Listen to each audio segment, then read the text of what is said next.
Okay, so let's take a look at this thing. So this is to help for the, if you want to think about mu as a function of p of x times q of y, this is kind of the motivation for the book's technique for that. So they've got some differential equation like m dx plus n dy is 0, right?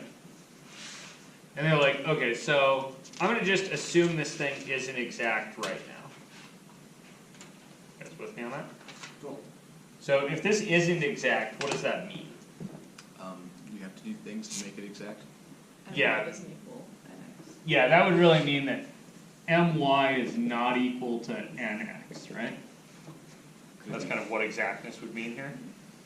Another way to look at that would be to say that my minus nx isn't 0. Right?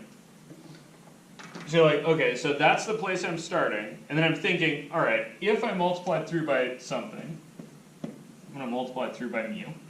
So I'm going to get mu times m dx plus mu times n dy is 0. But you can't say that.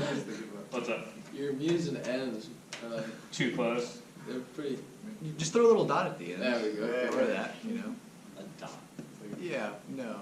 Okay, so then I'm going to force this to be exact, right? Like that's what it would mean to find an integrating factor. See that? So I'm going to assume that mu is an integrating factor. And if mu is an integrating factor, that means what? Then things work, and things are 0. Yeah, that Subtract things work, right? So that this thing's, which partial? The y partial. Yeah, the y partial of mu times m has to equal the x partial of mu times m.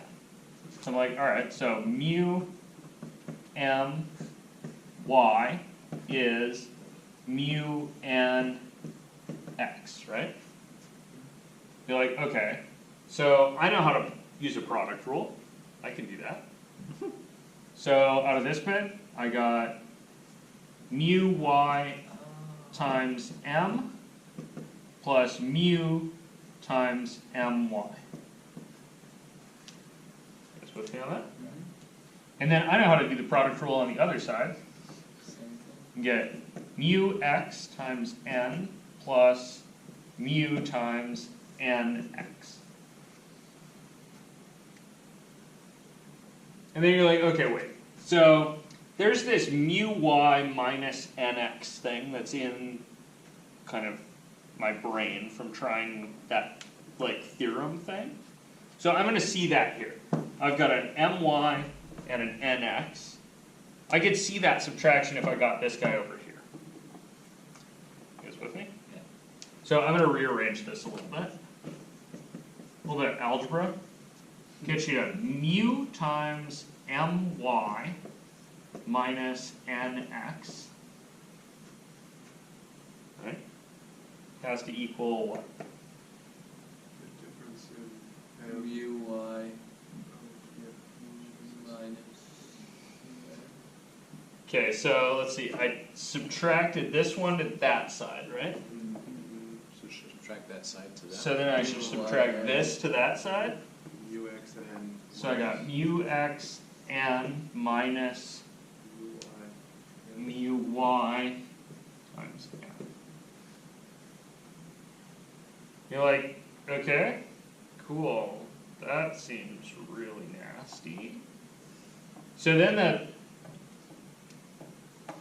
the trick that you can use sometimes is this, like, hope.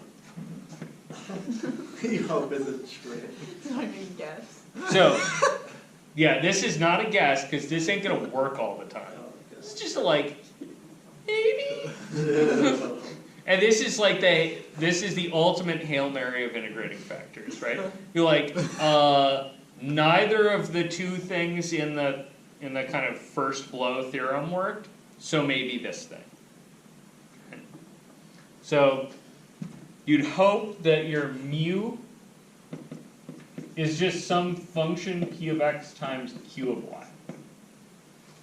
Sure.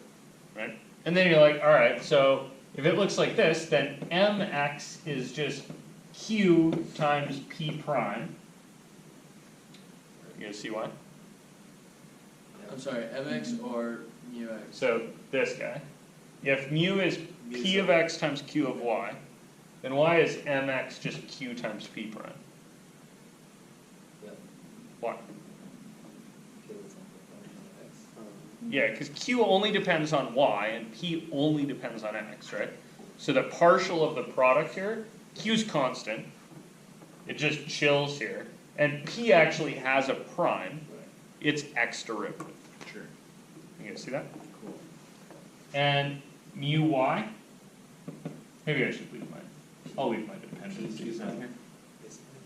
Yeah, this is basically p, right, which was constant, times q prime. Cool.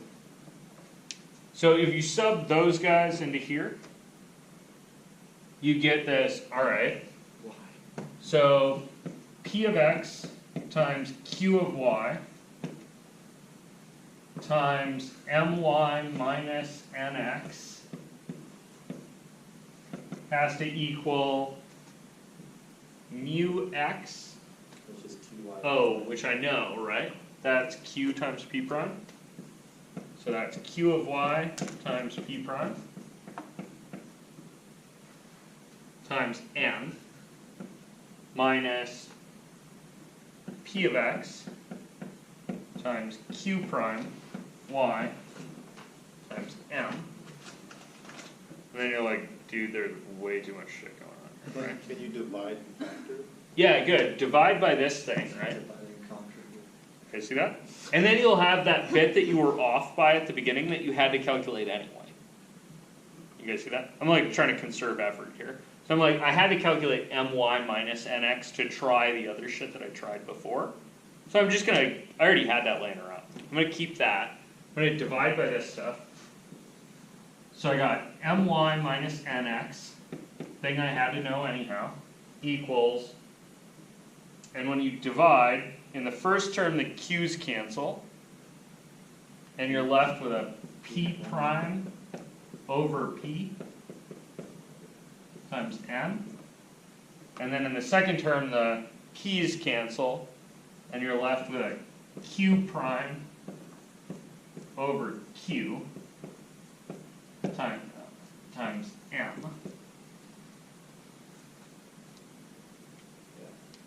You guys see that? And then the book does this thing where they're like, okay, so I'm going to rewrite this as a little p and a little q, and I'll show you the reason for that.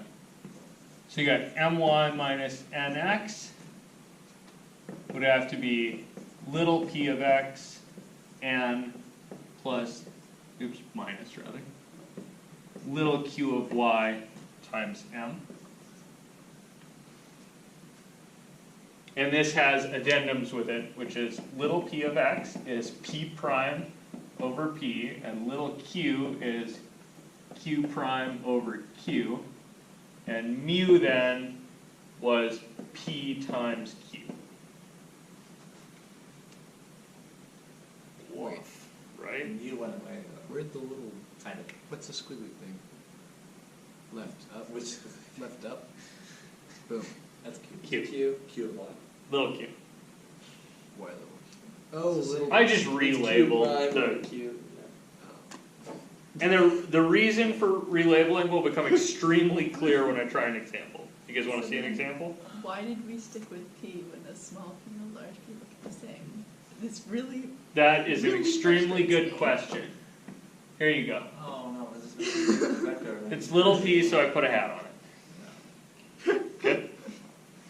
Okay. Alright, little q. This is the thing I need. This thing goes with that other little theorem. Like, if the my minus nx over n isn't independent of y and the other one isn't independent of x, then you're like, okay, maybe I'll try this. That gives you 3 things to try for integrating factors, and that's more than enough. So I'm not going to give you any more, but those are the 3 you could try. thank you. Is that an M or a mu? This guy is an M. Okay. and this guy is a mu. Alright, let me define P. You guys good? So I'm gonna leave that up there. We'll try next time.